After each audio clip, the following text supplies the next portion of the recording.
The Anduril Lattice drone network is still patrolling American soil right now, and DHS can't stop it. It logged your vehicle crossing a dirt road in Arizona 3 weeks ago. The Department of Homeland Security signed off on a shutdown protocol in 2023. The swarm is still flying, and the data it collected that night is still sitting in a server you will never have access to. Anduril Industries sells itself as the future of border security. Founded in 2017 by Oculus co-founder Palmer Luckey, it's the defense startup that convinced the Pentagon and DHS that autonomous drone swarms were safer, cheaper, and smarter than human patrols. The Lattice system, that's the operating software, ties together fixed sensors, mobile drones, and AI decision-making into one persistent surveillance mesh. The official pitch: it watches terrain that agents can't cover. It detects incursions. It feeds intelligence to human operators who make the final call. That's the approved version. That's what got the government contract. That's what Congress was briefed on. The part they weren't briefed on is what Lattice actually logs between those human decision points. Here's what the contract doesn't specify. Every time a Lattice drone detects motion, a vehicle, a person, a heat signature, it doesn't just log the event. It creates a persistent identifier tied to that object. A tag. A tracking thread.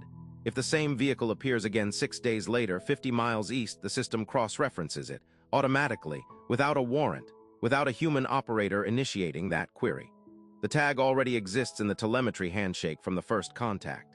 Anduril calls this object persistence in its internal documentation. DHS procurement officers call it situational continuity. Civil liberties attorneys call it a warrantless tracking database built on top of a border security contract. The surveillance audit trail generated by that first contact, your heat signature, your vehicle's thermal profile, your direction of travel, that data doesn't expire. It doesn't get purged. It gets fed into Lattice's predictive layer, and it's still running. In 2023, the American Civil Liberties Union filed a formal complaint with the DHS Office for Civil Rights and Civil Liberties. They had documentation, internal Anduril slide decks showing persistent object tracking across multi-day periods, logs suggesting the system retained identity threads on individuals who were never flagged as threats, never detained, never investigated. DHS CRCL reviewed it. They issued a finding. They told CBP, Customs and Border Protection, to conduct an audit of data retention practices tied to the Lattice deployment. CBP said it would. That was 18 months ago. The audit has not been published. The Lattice deployment has not been paused, and the ACLU's follow-up inquiry is still listed as under review. The people meant to protect you already lost this one. Here's the mechanism that makes it untouchable. Anduril doesn't own the surveillance data Lattice collects. CBP does. That one legal distinction is the entire architecture of the evasion. Because CBP owns it, any congressional oversight request goes through the agency, not the contractor. Any FOIA request hits CBP's legal wall, not Anduril's. The contractor is clean on paper. But the software Lattice runs on Anduril's cloud infrastructure under a hybrid hosting arrangement buried in the contract's technical appendix. The persistent identifier database, Anduril's servers, the predictive layer that cross-references those identifiers across time and space, Anduril's model, the AI making real-time tagging decisions, Anduril's IP. CBP owns the output. Anduril controls the engine. There is no legal instrument that gives Congress, DHS CRCL, or a federal court direct subpoena power over a private defense contractor's AI inference layer. That's not an accident. That's what Palmer Luckey's legal team engineered before the first drone ever flew. And here's the part nobody reported. DHS CRCL knew this when they issued their 2023 finding. Their own recommendation acknowledged, buried in a footnote, that the data architecture may limit the department's ability to enforce retention policy. May limit it. The swarm is still flying.